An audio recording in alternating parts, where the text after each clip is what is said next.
Paşam şimdi burada herkes tek tek konuşmaya kalksa. Paşam şimdi Sağlığına kalmaya hakkı yok. Yok sen çalıştırmamışsın. Adamla bizim kazanmış değil. Gönül ister 2924 dairenin 924 dairesi burada olsun çünkü bu problem hepimizin problemi. Sadece burada onların problemi değil. İkincisi şöyle, sözüm devam edeyim. Ya arkadaşlar, biz yıllardır bu adamlara aidat ödüyoruz. Ve bunların tazminatları da, bunların diğer hakları da bu aidatların içerisindedir. Bunlar çok büyük vurgun yaptıkları için şu anda, bak çok büyük vurgun yaptıkları için, bu fahiş fiyatı bizim önümüze çıkarıp buradan kaçmanın derdinde. Ama biz onlara bu fırsatı vermeyeceğiz. Paşa paşa buradan arkadaşlar gidecekler. Sonrasında çözüm yolu olarak da aramızda her binadan 2 arkadaşımızı görevlendirelim. Eğer bir çözüm bulamazsak. Şu anki öncelikli hedefimiz bunları koşulsuz, şartsız buradan göndermek. Fazlasıyla aldılar.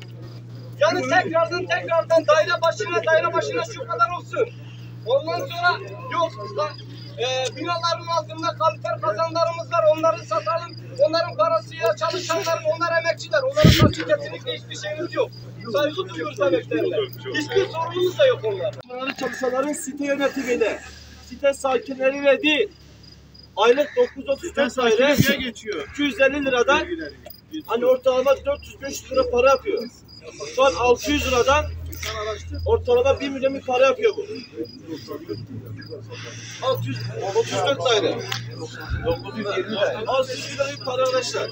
Burada geçen gün görüştük, adam başı 110 lira tazminattan bahsediyorlar.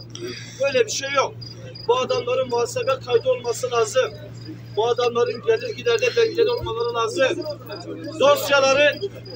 Dosyaları sözde var. Olmuyorsa savcılığa toplu suç duyurusunda bulunur. Bunların hesapları tek tek incelenip kayyum heyeti atanır. Buradaki hiçbir site sakini tazminat ödemeye hakkı yok. Alamazlar. Site yönetimi bir şirket. Emlak konutun atadığı şirket.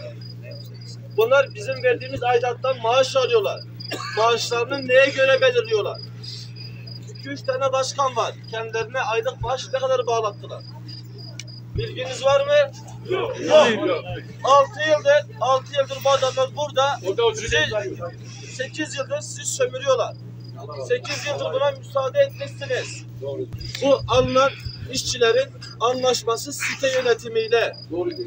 Ben görüştüm çalışanlarla. 11-14 tane çalışan var.